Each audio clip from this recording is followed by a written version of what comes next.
ജീവധാര ജീവമൊഴി കാൽവരിനാഥന്റെ സ്നേഹമൊഴി തിരുനിറത്താൽ ജീവനേകും യേശുനാഥന്റെ ജീവമൊഴി ജീവധാര ജീവധാര ജീവധാര.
നോക്കി എന്തൊരു സ്നേഹമേ നീ യോഗ്യനാ.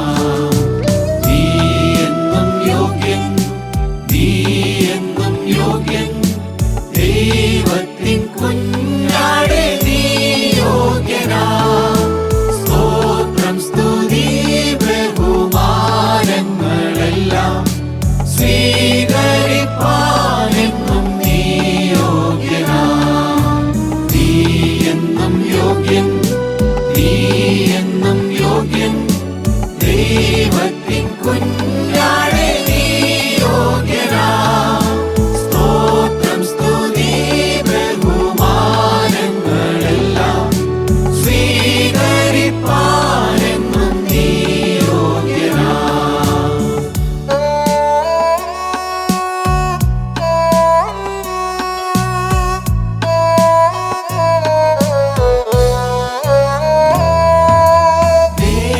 ദേവാധിദേവൻ നീ രാജാധിരാജൻ, ദൂതന്മാരാ പകൽ വാഴ്ത്തിടുന്നു.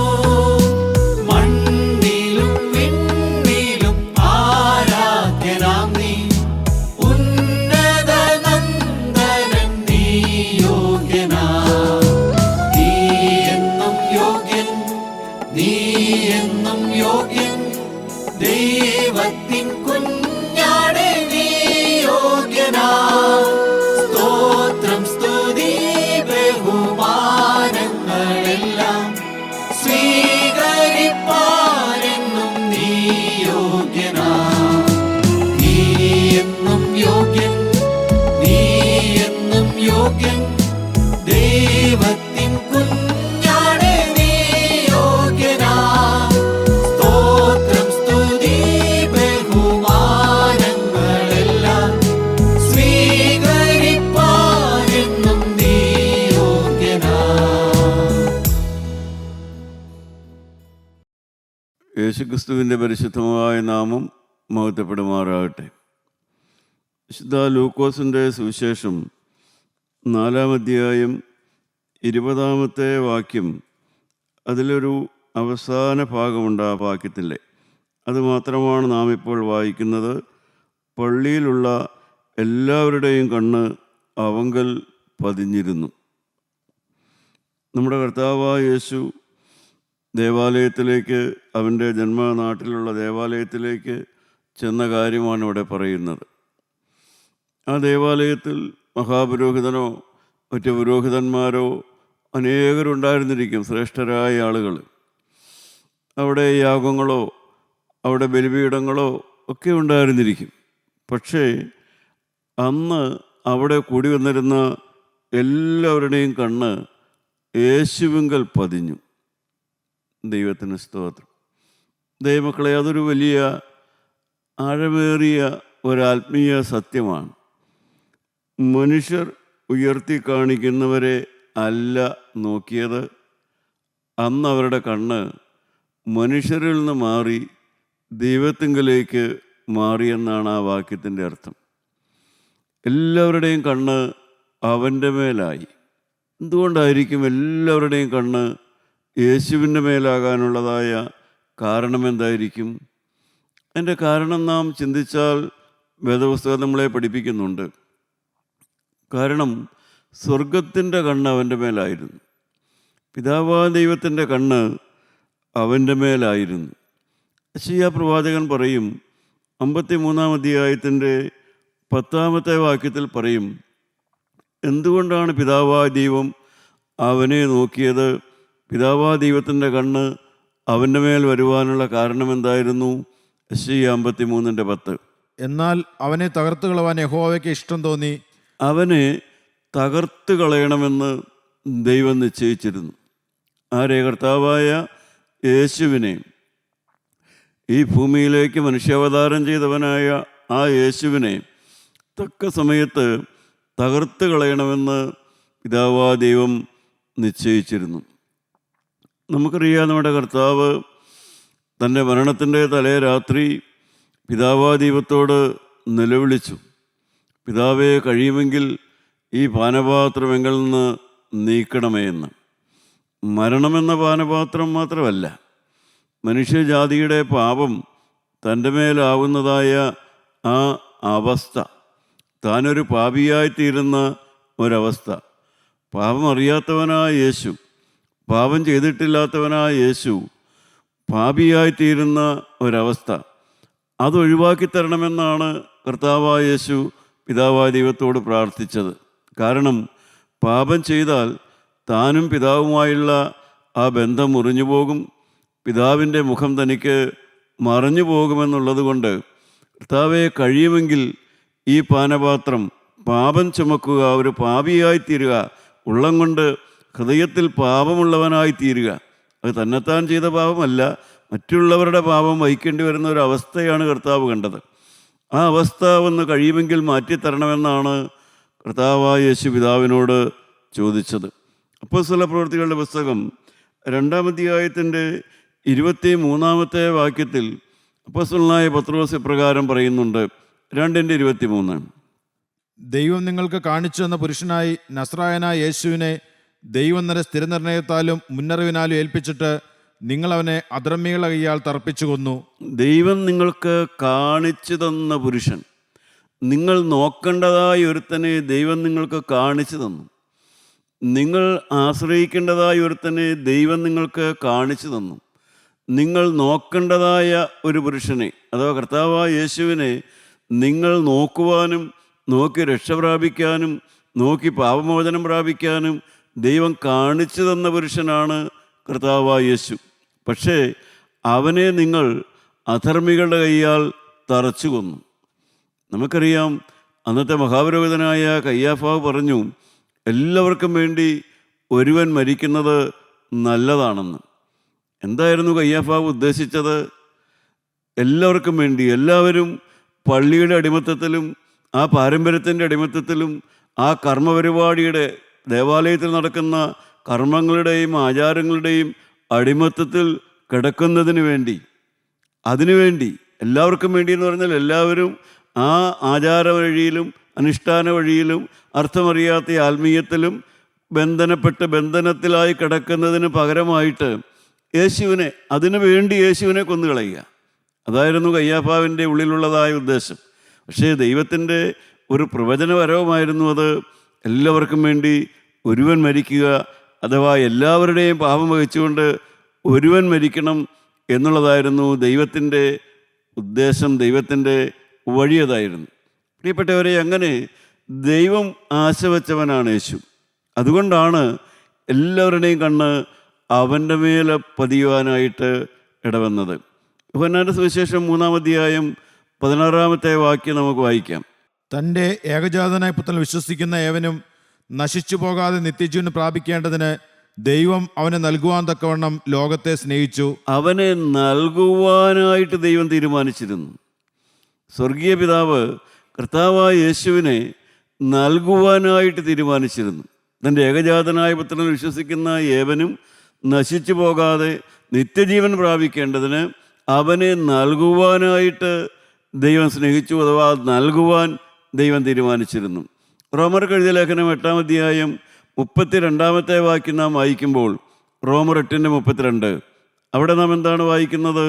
സ്വന്തം പുത്രനെ ആദരിക്കാതെ നമുക്കെല്ലാവർക്കും വേണ്ടി ഏൽപ്പിച്ചു തന്നവൻ അവനോടുകൂടെ സകലവും നമുക്ക് നൽകാതിരിക്കുമോ? അവനോടുകൂടെ നമുക്ക് ഏൽപ്പിച്ചു തന്നവൻ, പിതാവായ ദൈവം കർത്താവായ യേശുവിനെ നമുക്ക് ഏൽപ്പിച്ചു തരികയായിരുന്നു. ഏൽപ്പിച്ചു തന്നവൻ അവനോടുകൂടെ സകലവും നമുക്ക് നൽകാതിരിക്കുമോ?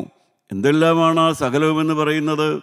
റോമാലേഖനം 8-ാം അധ്യായം ആശ്വാസത്തിൻ്റെ ഒരു ലേഖനമാണ്, ആശ്വാസത്തിൻ്റെ ഒരധ്യായമാണ്. മാത്രമല്ല, ആശ്വാസം മാത്രമല്ല, ആത്മീയ ധൈര്യം തരുന്നതായ ഒരധ്യായമാണ് റോമാലേഖനം 8-ാം അധ്യായം. അതിലെന്താണ് പറയുന്നത്? കർത്താവായ യേശുവിനെ, ആ തേജസ്സുള്ളവനായ കർത്താവായ യേശുവിനെ അവനെ നമുക്ക് നൽകി തന്നു. നിത്യജീവൻ പ്രാപിക്കണമെന്ന് ആഗ്രഹമുള്ളവർക്ക്, ദൈവരാജ്യത്തിൽ പോകാൻ വേണ്ടിയിട്ട് പിതാവായ ദൈവം അവനെ നമുക്ക് തന്നു, അവനെ നമുക്ക് നൽകി തന്നു. തൻ്റെ ഏകജാതനായ പുത്രനെ തന്നു നമുക്ക്. പ്രിയപ്പെട്ടവരെ, അങ്ങനെ പിതാവായ ദൈവത്തിൻ്റെ കണ്ണ് അവൻ്റെ മേലായിരുന്നു. കാരണം നിത്യനായ ദൈവത്തിൻ്റെ ആഗ്രഹം അതാണ്, മനുഷ്യൻ നിത്യജീവനുള്ളവനാകണം.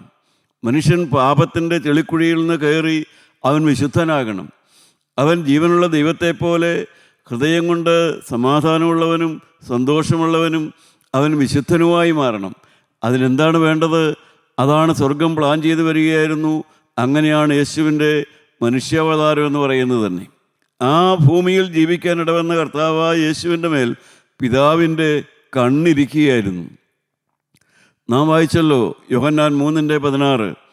എന്താണ് നമുക്കറിയാം? യോഹന്നാൻ 3:16 തൻ്റെ ഏകജാതനായ പുത്രനിൽ വിശ്വസിക്കുന്ന ഏവനും നശിച്ചു പോകാതെ നിത്യജീവൻ പ്രാപിക്കേണ്ടതിന് ദൈവം അവനെ നൽകുവാൻ തക്കവണ്ണം ലോകത്തെ സ്നേഹിച്ചു. ദൈവത്തിന് സ്തോത്രം.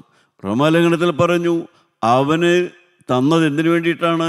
ശിക്ഷാവിധി ഇല്ലാതാക്കാൻ വേണ്ടിയിട്ടാണ്, പാപത്തിൻ്റെ ശിക്ഷ ഒഴിവാക്കാൻ വേണ്ടിയിട്ടാണ്. അവനെ തന്നത് നിത്യജീവൻ തരാൻ വേണ്ടിയിട്ടാണ്. ഇവിടെ വീണ്ടും പറയുന്നു, അവനെ വിശ്വസിക്കുന്നവന് നിത്യജീവൻ തരുന്നതിന് വേണ്ടി അവനെ നമുക്ക് നൽകി തന്നുവെന്ന്. എൻ്റെ പ്രിയപ്പെട്ടവരെ, എന്താണ് ഈ വാക്യത്തിൻ്റെ എല്ലാം അർത്ഥം? എന്താണ് അവനെ നൽകുക എന്ന് വെച്ചാൽ? നമ്മൾ ബുദ്ധി കൊണ്ടൊരാളെ നോക്കുന്നതാണോ അതിൻ്റെ അർത്ഥം? കർത്താവായ യേശുവിനെ അങ്ങനെ ഒരാളെ നോക്കുക എന്നാണോ അതിൻ്റെ അർത്ഥം? അല്ല, അതല്ല അതിൻ്റെ അർത്ഥം.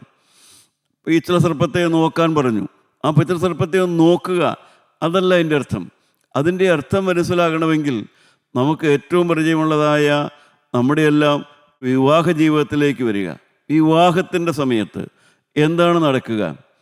ആ ഭാര്യയായി വരുന്ന ആ യുവതി തൻ്റെ ഭാവി തൻ്റെ വരനെ ഏൽപ്പിക്കുകയാണ്. തൻ്റെ എൻ്റയർ ഭാവി ആ വരനെ മുഴുവനായിട്ട് ഏൽപ്പിച്ചു കൊടുക്കുകയാണ് ചെയ്യുന്നത്. അതാണ് വധു ചെയ്യുന്നത്. ഭാര്യയായി തീരുന്ന ആ സ്ത്രീ ചെയ്യുന്നതാണ്. തൻ്റെ എൻ്റയർ ഭാവി ആ ഒരു പുരുഷനെ ഏൽപ്പിക്കുകയാണ്. അവൾക്കിനി സ്വന്തമായിട്ട് അവളുടേതായൊരു വീട് അവളുടെ ചിന്തയിൽ പോലുമില്ല. അവളുടേതായൊരു വഴി, അവളുടേതായൊരു ജീവിത രീതി അവളുടെ വഴിയിലില്ല. ഒരു ഭാര്യയായി തീരുന്ന ഒരു യുവതി ആ വിവാഹത്തിൻ്റെ നാളിൽ അവളുടെ എൻ്റയർ ലൈഫ് ആ ഭർത്താവാകുന്ന പുരുഷനെ ഏൽപ്പിക്കുകയാണ്. പിന്നെ അവളുടെ ഭാവി എന്ന് പറയുന്നത് അവനോട് കൂടെയുള്ള ഭാവിയാണ്. അവനോട് കൂടെയുള്ള ഭാവിയാണ്.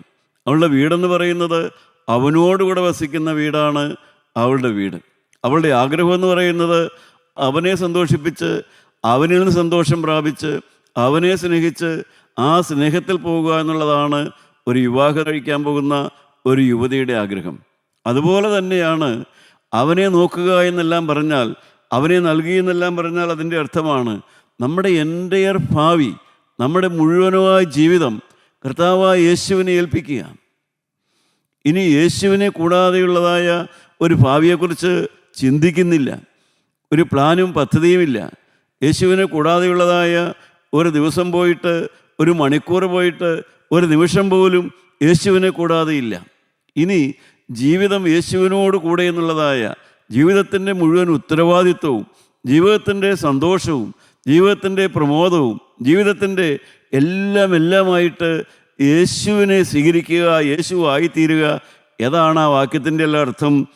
സ്വർഗീയ പിതാവ് അവനെ ഏൽപ്പിച്ചു തന്നു, അവനെ നൽകി തന്നു. നമുക്ക് എബ്രായലേഖനം 9-ാം അധ്യായം 13-14 വാക്യം നമുക്ക് വായിക്കാം. എബ്രായലേഖനം 9-ാം അധ്യായം 13-14 വാക്യം. ആട്ടുകൊറ്റന്മാരെയും കാളകളുടെയും രക്തവും മലിനപ്പെട്ടവരുടെ മേൽ തെളിക്കുന്ന പശുഭസ്മവും ജഡീകശുദ്ധി വരുത്തുന്നുവെങ്കിൽ നിത്യാത്മാവിനാൽ ദൈവത്തിന് തന്നെത്താൻ നിഷ്കളങ്കനായി അർപ്പിച്ച ക്രിസ്തുവിൻ്റെ രക്തം ജീവനുള്ള ദൈവത്തെ ആരാധിപ്പാൻ നിങ്ങളുടെ മനസാക്ഷിയെ നിർജ്ജീവ പ്രവൃത്തികളെ പോക്കി എത്രയധികം ശുദ്ധീകരിക്കും. ദൈവത്തിന് സ്തോത്രം. എല്ലാത്തിനും യേശുവിനെ നോക്കുക. യേശു നമ്മുടെ ഈ ഭൂമിയിലെ ജീവിതത്തിനും വരുവാനുള്ള ലോകത്തിലെ ജീവിതത്തിനും വേണ്ടി യേശുവിനെ മാത്രം നോക്കുക. ഇവിടെ ഇതാ സ്വർഗീയ പിതാവിൻ്റെ തിരിഹിതപ്രകാരം ഭൂമിയിലേക്ക് വന്നവനായ കർത്താവായ യേശു എന്താണ് ചെയ്തത്? അവൻ തന്നെത്താൻ അർപ്പിച്ചു തന്നു. പിതാവാദൈവം തകർത്തു തന്നു, പിതാവാദൈവം ഏൽപ്പിച്ചു തന്നു, പിതാവാദൈവം നൽകി തന്നു. ഇവിടെ ഇതാ കർത്താവായ യേശു തന്നെത്താൻ നിഷ്കളങ്കനായി അർപ്പിച്ചു. തന്നെ തന്നെ ഒരു യാഗമാക്കി അവൻ അർപ്പിച്ചു. താൻ തന്നെ പുരോഹിതനായിട്ട്, വേറൊരു പുരോഹിതനല്ല, താൻ തന്നെ പുരോഹിതനായി തന്നെ തന്നെ യാഗമാക്കി എന്നല്ല നമ്മുടെ ആരാധനയിൽ നാം വായിക്കുന്നത് പോലെ പ്രിയപ്പെട്ടവരെ, പഴയ നിയമകാലത്തും ഈ യാഗങ്ങളും ഉണ്ടായിരുന്നു. പാപത്തിന് പരിഹാരം വരുത്താൻ വേണ്ടി ജനം മൃഗങ്ങളെ യാഗം കഴിച്ചിരുന്നു. ആടിനെയും ആട്ടുകൊറ്റനെയും എല്ലാം ഈ യാഗം കഴിച്ചിരുന്നു. ആ യാഗമെല്ലാം ദൈവം കണ്ടിരുന്നു. പിതാവാ ദൈവം ആ യാഗമെല്ലാം കണ്ടിരുന്നു. ആ യാഗം കണ്ടിട്ട് ദൈവം എപ്രകാരമാണ് ആ യാഗത്തെ വിലയിരുത്തിയത്? ആ യാഗം കഴിച്ച വ്യക്തി വിശ്വാസമുള്ളവനാണെന്ന് ദൈവം കണ്ടു. അവൻ്റെ വിശ്വാസത്തെ ദൈവം കണ്ടു. ജീവനുള്ള ദൈവം പറഞ്ഞത് അനുസരിക്കുന്നവനാണെന്ന് ദൈവം കണ്ടു. ദൈവകൽപ്പന അനുസരിക്കുന്നവനാണെന്നും ജീവനുള്ള ദൈവത്തിൽ വിശ്വസിക്കുന്നവനാണെന്നും അതുകൊണ്ടാണ് ദൈവകൽപ്പന പ്രകാരം അവൻ ദേവാലയത്തിലേക്ക് ആ യാഗമൃഗവുമായി വന്നു എന്നുള്ളതും ദൈവം കണ്ടു. പക്ഷേ അവൻ്റെ പാപമോചനത്തിന് വേണ്ടി അപ്പോഴവൻ്റെ പാപമോചനം നടക്കുകയല്ല ചെയ്യുന്നത്. അവൻ്റെ മനസ്സാക്ഷിയിൽ നിന്ന് പാപം മാറുന്നില്ല എന്ന് പോലും പറയുന്നു. ആ യാഗത്തെ ദൈവം സന്തോഷിച്ചു. കാരണം അവൻ അനുസരണമുള്ളവനാണ്, അവൻ വിശ്വാസമുള്ളവനാണ്. അവന് വരും കാലങ്ങളിൽ അതിനുശേഷം കർത്താവായ യേശു കാൽവരിയിൽ ഒരു യാഗമായി തീരുമ്പോൾ, ആ തിരുരക്തത്തിലൂടെ മനുഷ്യൻ്റെ പാപത്തിന് പരിഹാരം വരുത്തുമ്പോൾ ഈ പഴയ നിയമ വിശ്വാസിയായ ആ വ്യക്തിയും അതിന് യോഗ്യനാണെന്ന് ദൈവം കണ്ടു. അതാണ് ദൈവം കണ്ടത്. അവൻ്റെ വിശ്വാസത്തെ ദൈവം കണ്ടു. അവൻ്റെ അനുസരണത്തെ ദൈവം വിലയിട്ടു. പക്ഷേ അവൻ്റെ പാപമോചനത്തിന് വേണ്ടി അവൻ യോഗ്യനായിട്ട് ദൈവം അവനെ എണ്ണി. അവർക്കും പാപമോചനം കിട്ടിയത് കർത്താവായ യേശുവിൻ്റെ കാൽവരിയിലെ ആ ക്രൂശ് മരണത്തിൻ്റെ ശേഷമാണ്. അന്ന് പഴയ നിയമകാലത്തെ യാഗം കഴിച്ചവനും പാപമോചനം കിട്ടിയത് ക്രിസ്തുവിൻ്റെ കുരിശിലെ രക്തത്താൽ മാത്രമാണ്. പ്രിയപ്പെട്ടവരെ, ഇത്ര ശ്രേഷ്ഠമേറിയ ആ ഒരു അത്ഭുത പുരുഷൻ അവനാണ് കർത്താവായ യേശു ക്രിസ്തു. ദൈവത്തിന് സ്തോത്രം. അവനെ നോക്കുക, അവനെ തകർക്കുക. അവിടെയാണ് നാം വായിച്ചത്. എബ്രായലേഖനം 9:14 മാത്രം നമുക്കൊന്നുകൂടെ വായിക്കാം. നിത്യാത്മാവിനാൽ ദൈവത്തിന് തന്നെത്താൻ നിഷ്കളങ്കനായി അർപ്പിച്ച ക്രിസ്തുവിന്റെ രക്തം. മതി. നിത്യാത്മാവിനാൽ ദൈവത്തിന് തന്നെത്താൻ നിഷ്കളങ്കനായി അർപ്പിച്ചവനായ ആ യേശു എന്നുവെച്ചാൽ പിതാവ്, പുത്രൻ, പരിശുദ്ധാത്മാവ്, തൃത്വം എല്ലാം ചേർന്നാണ് ആ ബലി അവിടെ അംഗീകരിക്കപ്പെടുന്നതും ആ കാൽവരിയിലെ ബലി അവിടെ നടക്കുന്നതും. പിതാവാദീവവും പരിശുദ്ധാത്മാവും പുത്രൻ നമ്പരാനും കൂടിയാണ് ആ കാൽവരിയിലെ ബലി അവിടെ നടക്കുന്നത്. പ്രിയപ്പെട്ടവരെ, അത്ര ശ്രേഷ്ഠനായ ആ ഒരുവനെ നോക്കുക, ആ യേശുവിൻ്റെ മേൽ കണ്ണുപതിയുക. അതാണ് പിൽക്കാലത്തെല്ലാം അപ്പോസ്തലന്മാർ പറയുന്നില്ലേ, ഞാൻ ആരെ വിശ്വസിച്ചിരിക്കുന്നു എന്ന് ഞാൻ അറിയുന്നു, അവനെൻ്റെ ഉപതിഥി അന്ത്യം വരെ സൂക്ഷിപ്പാൻ ശക്തനെന്ന് ഞാൻ ഉറച്ചിരിക്കുന്നു. എബ്രായലേഖനത്തിലും പറയും അവനെ നോക്കുക എന്ന് പറയും. എബ്രായലേഖനം 12-ാം അധ്യായത്തിൽ പറയും വിശ്വാസത്തിൻ്റെ നായകനും പൂർത്തി വരുത്തുന്നവനുമായ യേശുവിനെ നോക്കുക. പ്രിയപ്പെട്ടവരെ, ഇത്ര ശ്രേഷ്ഠനായ ആ കർത്താവായ യേശുവിനെ, അവനെ എല്ലാവരുടെയും കണ്ണ് അവൻ്റെ മേൽ പതിഞ്ഞിരുന്നു. ആ കൂടിയിരുന്ന ആളുകളൊക്കെ എങ്ങനെയുള്ളവരായിരുന്നു? ആരെല്ലാമാണ് അവനെ നോക്കിയത്? അവനെ നോക്കിയത് ആരെല്ലാമായിരുന്നു? അവർ പലരും രോഗികളായിരുന്നു, അവർ പലരും തളർന്നവരായിരുന്നു, കൂനികളായിരുന്നു. അവരിൽ പലരും ബാഹ്യമായ കണ്ണില്ലാതെ ആന്തരിക കണ്ണ് മാത്രം ഉള്ളവരായിരുന്നു എന്ന് വേണമെങ്കിലും നമുക്ക് ചിന്തിക്കാം. പ്രിയപ്പെട്ടവരെ, അവരിൽ പലരും പാപം മൂലം, അവരുടെ കഴിഞ്ഞകാല പാപം മൂലം വേദന അനുഭവിക്കുന്നവരായിരുന്നു, വിഷാദ രോഗമുള്ളവരായിരുന്നു, വിഷാദ ദുഃഖമുള്ളവരായിരുന്നു. അങ്ങനെയുള്ളവരെല്ലാവരുമാണ് യേശുവിനെ നോക്കിയത്. നോക്കിയവർക്ക് പിന്നീട് നാം അങ്ങനെ വായിക്കുമ്പോൾ ആ നോക്കിയവരെല്ലാവരും സ്നേഹത്തോടെയല്ല നോക്കിയത്. നോക്കിയവർ പലരും അസൂയയോടെയാണ് നോക്കിയത്. നോക്കിയവർ പലരും പിന്നീട് അവനെ എതിർക്കുന്നതിന് വേണ്ടിയിട്ടാണ് നോക്കിയത്. നോക്കിയവരെല്ലാവരും ആഗ്രഹത്തോടെയോ സ്നേഹത്തോടെയല്ല നോക്കിയത്. നോക്കിയവർ പലരും പലവിധ മനോഭാവത്തോടെയാണ് അവർ നോക്കിയത്. അന്ന് ആ കണ്ണെല്ലാവരുടെയും കണ്ണ് അവൻ്റെ മേൽ പതിഞ്ഞിരുന്നു. നമുക്ക് പിന്നീട് വായിക്കാം. മത്തായിയുടെ സുവിശേഷം 13-ാം അധ്യായം. അവൻ്റെ ജന്മനാട്ടിൽ തന്നെ ദേവാലയത്തിൽ യേശു പിന്നെയും വന്നു. 13-ാം അധ്യായം 53 മുതൽ 58 വരെയുള്ളതായ 5 വാക്യം നമുക്ക് വായിക്കാം. ഈ ഉപമകളെ പറഞ്ഞിരുന്ന ശേഷം യേശു അവിടം വിട്ട് തന്റെ പിതൃനഗരത്തിൽ വന്നു. അവരുടെ പള്ളിയിൽ അവരെ ഉപദേശിച്ചു. അവർ വിസ്മയിച്ചു, ഇവന് ഈ ജ്ഞാനവും വീര്യപ്രവൃത്തികളും എവിടെ നിന്ന്? ഇവൻ തച്ചൻ്റെ മകനല്ലയോ? ഇവൻ്റെ അമ്മ മറിയ എന്നവളല്ലയോ? ഇവൻ്റെ സഹോദരന്മാർ യാക്കോബ്, യോസ, ശീമോൻ, യൂദ എന്നിവർ അല്ലയോ? ഇവൻ്റെ സഹോദരികളും എല്ലാം നമ്മോടുകൂടെ ഇല്ലയോ? ഇവൻ ഇതൊക്കെയും എവിടെ നിന്ന് എന്ന് പറഞ്ഞ് അവങ്കൽ ഇടറിപ്പോയി. യേശു അവരോട്, ഒരു പ്രവാചകൻ തൻ്റെ പിതൃനഗരത്തിലും സ്വന്തം ഭവനത്തിലുമല്ലാതെ ബഹുമാനമില്ലാത്തവൻ അല്ല എന്ന് പറഞ്ഞു. അവരുടെ അവിശ്വാസ നിമിത്തം അവിടെ വളരെ വീര്യപ്രവൃത്തികൾ ചെയ്തില്ല. പ്രിയപ്പെട്ടവരെ, ഒരു കാലത്ത് അവനെ അതിശയത്തോടെ നോക്കി, സ്നേഹത്തോടെ നോക്കി, എല്ലാവരുടെയും കണ്ണ് അവൻ്റെ മേൽ പതിഞ്ഞിരുന്നു. പക്ഷേ അധിക വർഷങ്ങളൊന്നും കഴിഞ്ഞില്ല. ഏതാനും നാൾ കഴിഞ്ഞു. കർത്താവായ യേശു തൻ്റെ വേല മുമ്പോട്ട് പോയി. അവൻ ദൈവത്തിൻ്റെ വചനം പ്രസംഗിക്കാൻ തുടങ്ങി, മനുഷ്യരോട് ഇടപെടാൻ തുടങ്ങി, ദൈവത്തിൻ്റെ സത്യവചനം അവൻ ജനത്തിന് കൊടുക്കാൻ തുടങ്ങി. അപ്പോൾ എന്താണ് സംഭവിച്ചത്? സ്നേഹത്തിലൂന്നിയുള്ളതായ ജീവനുള്ള ദൈവത്തെ സ്നേഹിക്കണം, അതുപോലെ നിൻ്റെ കൂട്ടുകാരനെ സ്നേഹിക്കണം, സഹോദരനെ സ്നേഹിക്കണം. സ്നേഹത്തിലൂന്നിയുള്ളതായ ദൈവത്തിൻ്റെ വചനം കേട്ടപ്പോൾ പാരമ്പര്യ വിശ്വാസികളായിരുന്ന അവൻ്റെ നാട്ടുകാർ അവനോട് എതിരാകാൻ തുടങ്ങി. പ്രിയപ്പെട്ടവരെ, ആദ്യം പ്രീതി കാണിച്ചു, ഇപ്പോൾ ഇതാ അവരെതിരിടാൻ തുടങ്ങി. ഇതെല്ലാം അപ്പോസ്തല പ്രവൃത്തികൾ നിങ്ങൾക്ക് കാണാം, ഈ കാലത്ത് മുതൽ തന്നെ കാണാം. സന്തോഷത്തോടെ സുവിശേഷത്തിലേക്ക് വരുന്നവർ, സുവിശേഷത്തിൻ്റെ സത്യം മനസ്സിലാക്കി സുവിശേഷപ്രകാരം ജീവിക്കണമെന്നുള്ളതായ ആ നിർണയത്തിലേക്ക് വരുമ്പോൾ അവർ ശത്രുക്കളായി മാറുന്നതായ അവസ്ഥ. കർത്താവായ യേശു പാപിയെ സ്നേഹിക്കുന്നു, പാപത്തെ വെറുക്കുന്നു. അവൻ പാപിയെ സ്നേഹിക്കുന്നു, പാപത്തെ വെറുക്കുന്നു. ആ ഉപദേശം വന്നപ്പോൾ അനേകർ അവനെ ശത്രുക്കളാകാൻ തുടങ്ങി. പ്രിയപ്പെട്ടവരെ, വന്നുകൂടുന്ന എല്ലാവരും, ഒരിക്കൽ നോക്കി എല്ലാവരും പിന്നെയും സ്നേഹത്തിൽ വളരുകയല്ല ചെയ്യുന്നത്. അവർ പലരും പലവിധ ചിന്താഗതിയിലേക്ക് മാറിപ്പോവുകയാണ് ചെയ്തത്. ഒന്ന് എളിമയോടെ ചിന്തിച്ചു നോക്കൂ പ്രിയപ്പെട്ടവരെ. കർത്താവായ യേശുവിനെ അറിയാത്ത വലിയൊരു കൂട്ടം ജനം. ഇയ്യോബിൻ്റെ പുസ്തകം 14-ാം അധ്യായത്തിൻ്റെ 4-ാമത്തെ വാക്യം നമുക്ക് വായിച്ചു നോക്കാം. ഇയ്യോബിൻ്റെ പുസ്തകം 14-ാം അധ്യായം 4-ാമത്തെ വാക്യം. മനുഷ്യൻ്റെ മനോഭാവം എന്താണെന്ന് നോക്കാം. ജീവനുള്ള ദൈവത്തിൻ്റെ വഴി മനസ്സിലാകാത്ത മനുഷ്യൻ്റെ ഹൃദയ മനോഭാവമാണ് നമ്മളിതെല്ലാം കാണുന്നത്. 14-4. അശുദ്ധനിൽ നിന്ന് ജനിച്ച വിശുദ്ധനുണ്ടോ? ഒരുത്തനുമില്ല. അശുദ്ധനിൽ നിന്ന് ജനിച്ച വിശുദ്ധനുണ്ടോ? ഒരുത്തനുമില്ല. എന്നുവെച്ചാൽ ഒരു ചീത്തയായതിൽ നിന്ന് ഒരു നല്ലതുണ്ടാക്കാൻ ആർക്കെങ്കിലും കഴിയുമോ?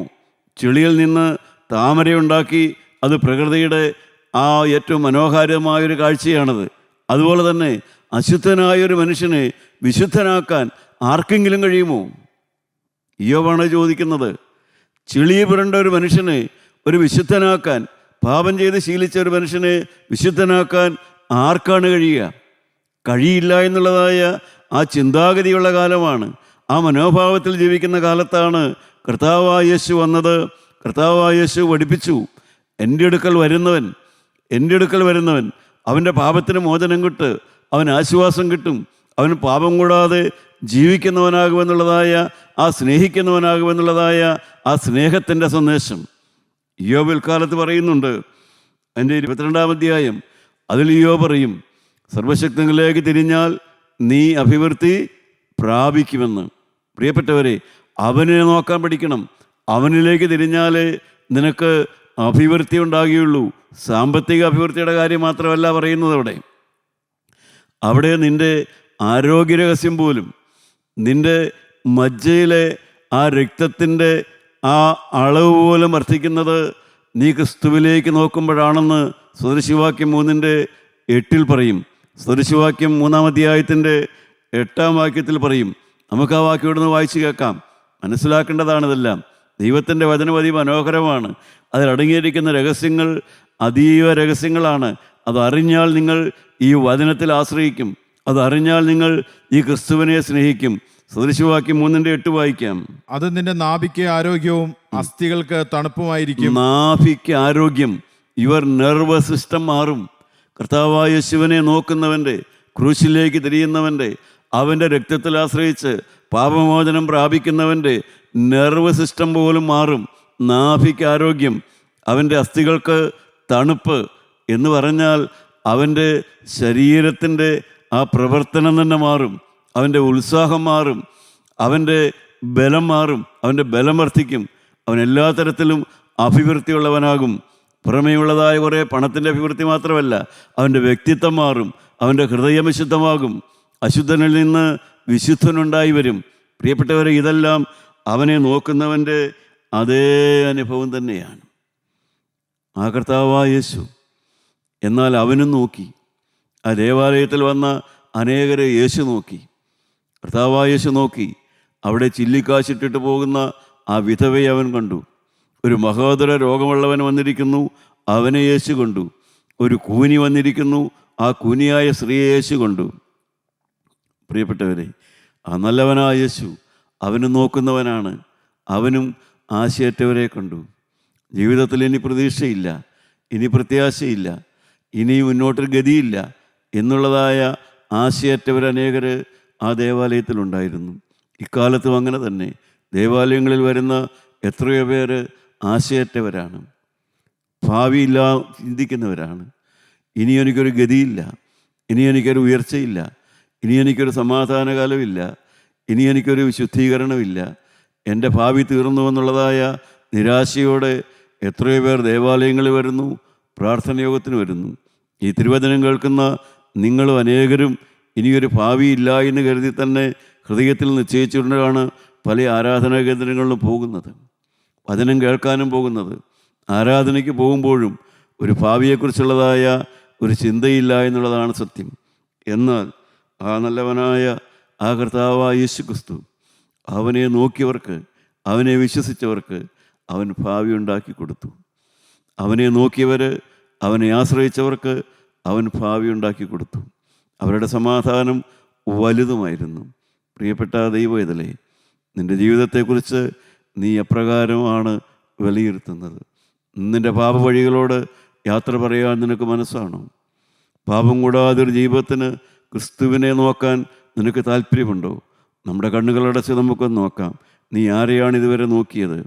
മനുഷ്യരെ മാത്രം നോക്കി, മനുഷ്യർ ഉയർത്തിയവരെ നോക്കി, മനുഷ്യർ ഉയർത്തി കാണിച്ചവരെ നോക്കി, മീഡിയ ഉയർത്തി കാണിച്ചവരെ നോക്കി, സമൂഹം ഉയർത്തി കാണിച്ചവരെ നോക്കി. എന്നാൽ ദൈവം ഉയർത്തിയവനെ നോക്കാൻ അധികമാരും ഉണ്ടായില്ല. സ്വർഗത്തിൻ്റെ കണ്ണ് പതിഞ്ഞവനെ നോക്കാൻ അധികമാരും ഉണ്ടായില്ല.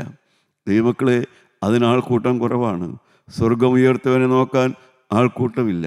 കുലീനന്മാരില്ല, ഉന്നതന്മാരില്ല, ശ്രേഷ്ഠന്മാരില്ല. എന്നാൽ എളിയവരും നിസ്സാരന്മാരുമായ അവനെ നോക്കിയവരാണ് ഈ ഭൂമിയിൽ സമാധാനം അനുഭവിച്ചത്.